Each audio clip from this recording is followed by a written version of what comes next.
Right, 14 October 2020, and I'm joined by Mr. Tinashe Jonas from Audit, Zimbabwe. How are you, sir? As usual, man, very blessed and a privilege to be on Gambakwe Media. Thank you very much, Mr. Jonas. And today we want to quickly look at the audit report, which was presented yesterday by the Treasurer General of the MDC Alliance, David Coltart. What is your view on that audit report? Okay, the mere fact, the practice of publishing an audit report, I encourage it, and I think it's a good move. And I urge also other political entities, players to do that, to follow suit.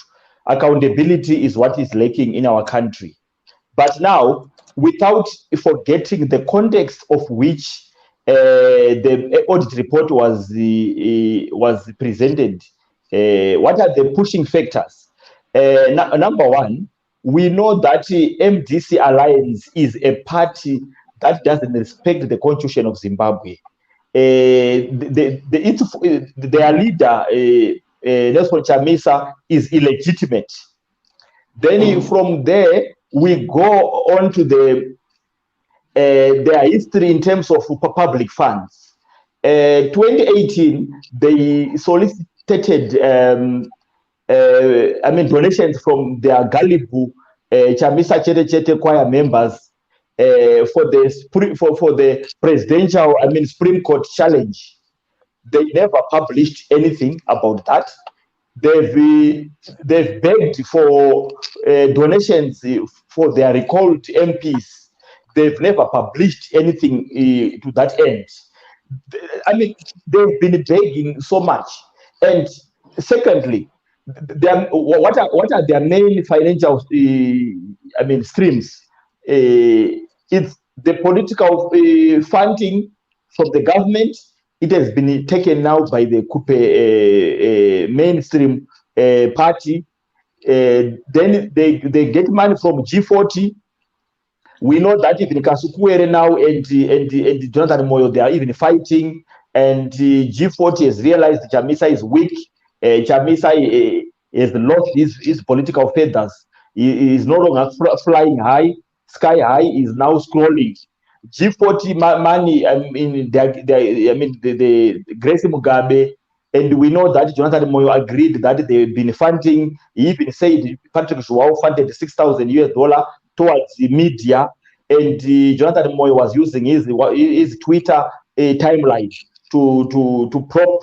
Chamisa, ZFM, and whatever. They are now backtracking. The other source of, the other major income source is the land scam, where they sell land in urban areas, stands, and now the municipalities have been taken by the Coupe mainstream, MDC mainstream, and their mayors are being recalled, and some are on bail, and I think the only little source of income now is the U.S. embassy. Through they wire the money through Wopu Mono, who masquerade as a journalist and as a corruption fighter when he's a Chamisa Chete choir conductor. And so now, so MDC Alliance is financially crippled and politically political strategy bankrupt. So now begging. So this audit report, it's a way of saying we are transparent. Coltart promised to publish the audit report. Up to today, almost 24 hours now, nothing has been published. They devolved cold feet. So and why did they choose specifically May to December? That it's a strategy.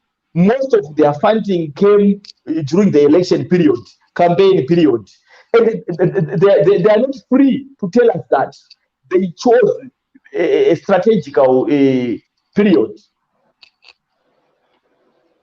Okay, Mr. Jonas, you have handled very, very critical points. And I want everyone who is watching to know that I was, in my past career, an auditor. I audited over 60 JSE-listed companies here in Johannesburg. And there are various issues that we want to go into, and I know you'll be able to handle these questions. So the first question I want to ask you, is it normal for the person that is being audited to present the audit report? It's actually I can say it's fraudulent. It's fraudulent because which company audited them, and let's not forget the fact that our constitution doesn't allow foreign funding of political parties. And of course, everyone knows that MDC is funded by the US Embassy. They can't divulge that. They can't divulge even Zimbabweans who can want to donate to Chamisa campaign. They can't be divulged because the fear of victimization, because fear if they want some favors from the government.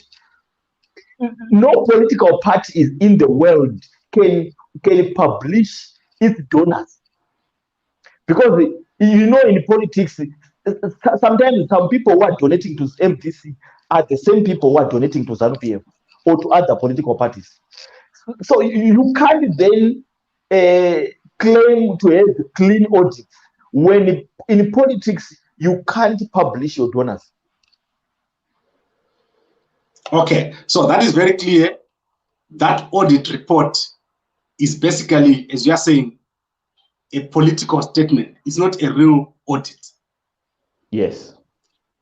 Okay, now let's go to the auditors. You said no one knows the auditors and no one has seen the financial statements. I looked for them myself. I haven't seen them, although Contact promised to provide these financial statements. Why do you think they may not want to reveal what is in those financial statements? I went to the website, it's not there. What do you think is happening? Once they publish the report, people would then have an opportunity to analyze each transaction, each item by item. And now, there is why colleagues like Mr. Monzora made them, leader committee, they were in part of that period. Because remember, it was before the separate, the constitutional, the Supreme Court ruling. So some of their comrades know some transactions that they might not find, on the report, which would clearly expose them. Because the comrade, leader Monzora was the Secretary General. Surely he is privy to some transactions and some donations and whatsoever. And now they are waiting to see the report and then expose it.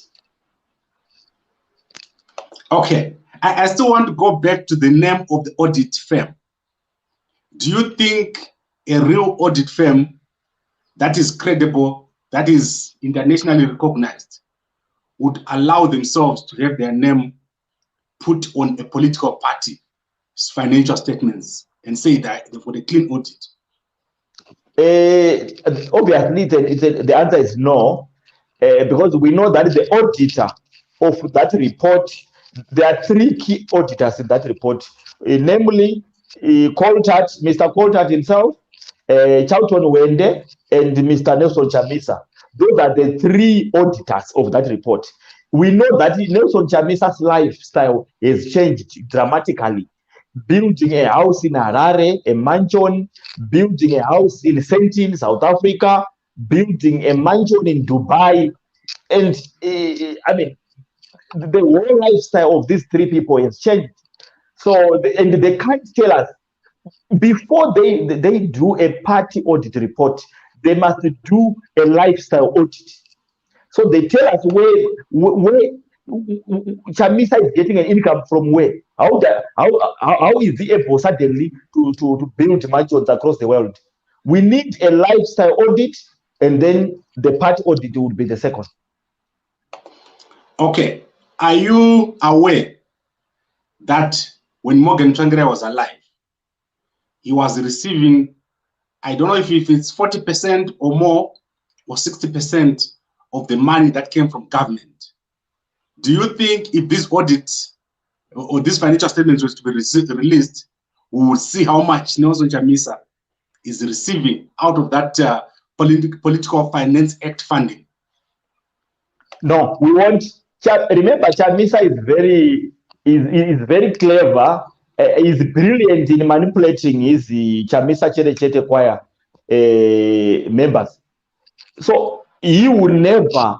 If we see, if they show us how much Chamisa is earning, it will be probably reduced by more than 95%. They will show us a fake amount, so that we think Chamisa is for the people, is suffering for the masses of Zimbabwe. And one key other aspect I wanted to tell your viewers is, when Contact was about to present the audit report, he emphasized that when we are in power, we are going to account. And it's not a question of when, if it's a question of when Mr. Nelson Chamisa will be in power. He emphasized on power, on when they take over power, exposing their objective. Their objective is centered in two,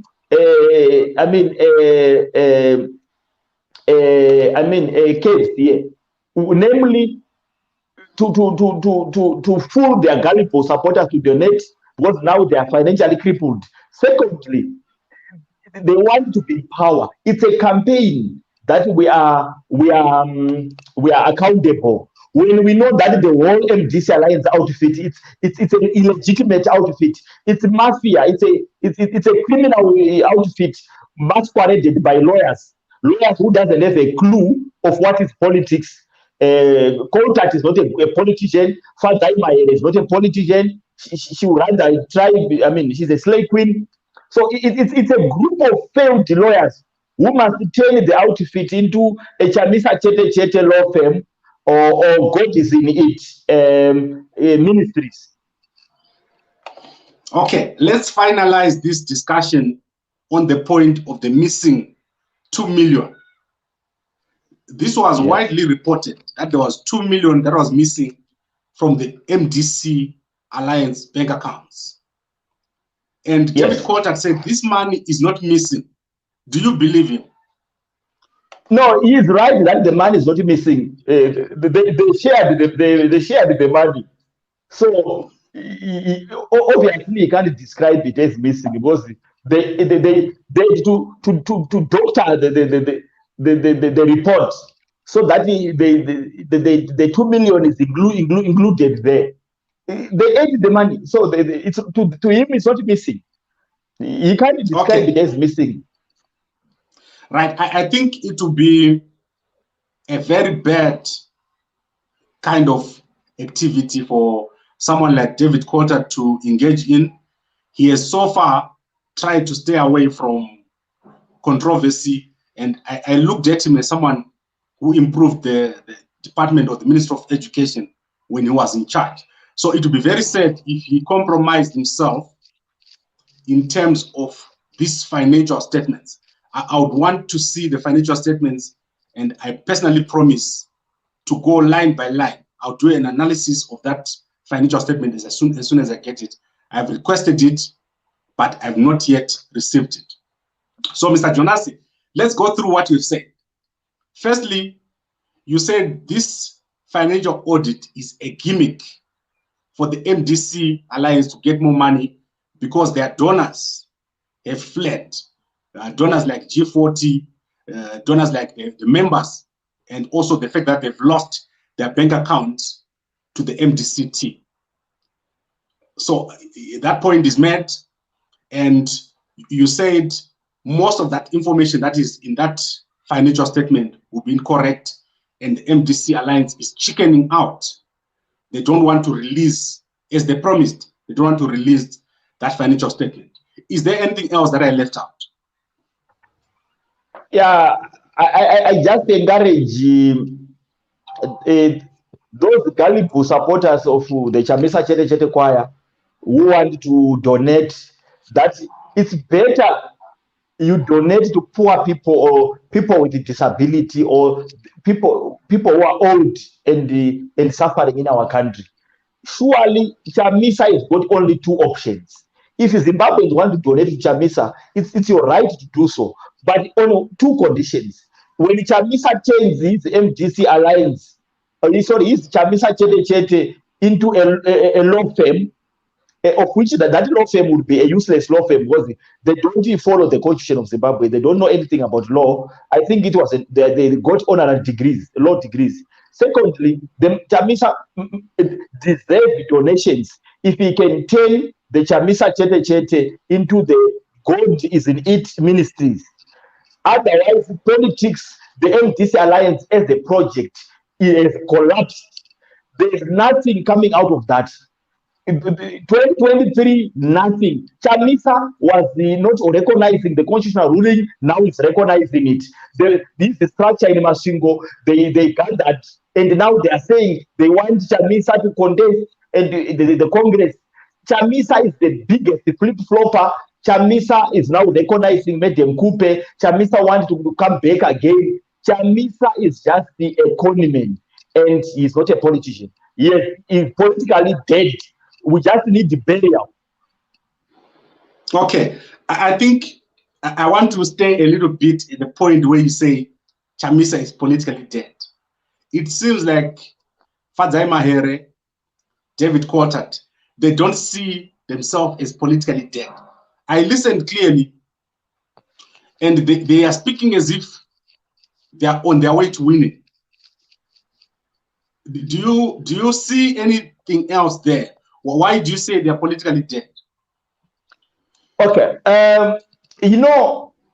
being a lawyer doesn't translate directly to being a good a politician.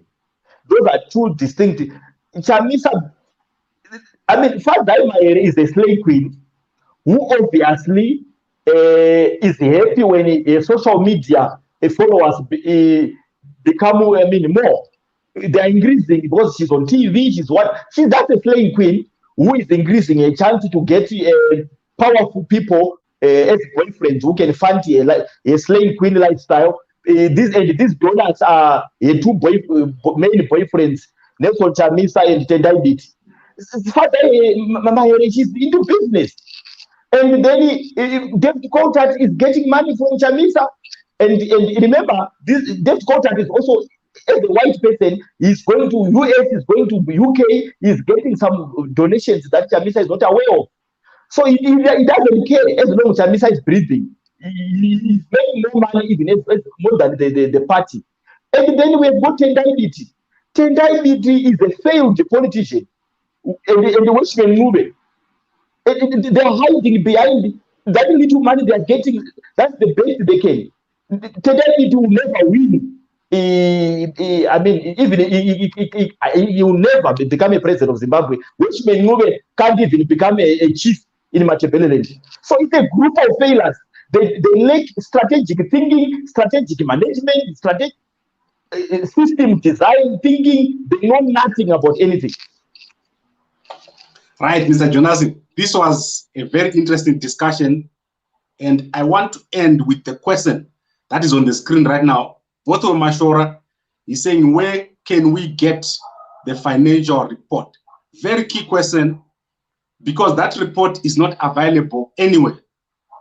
Not on the WhatsApp groups, not on the MDC Alliance website, not on anywhere. I haven't seen it anywhere. So I would like to urge the MDC Alliance guys to release this report.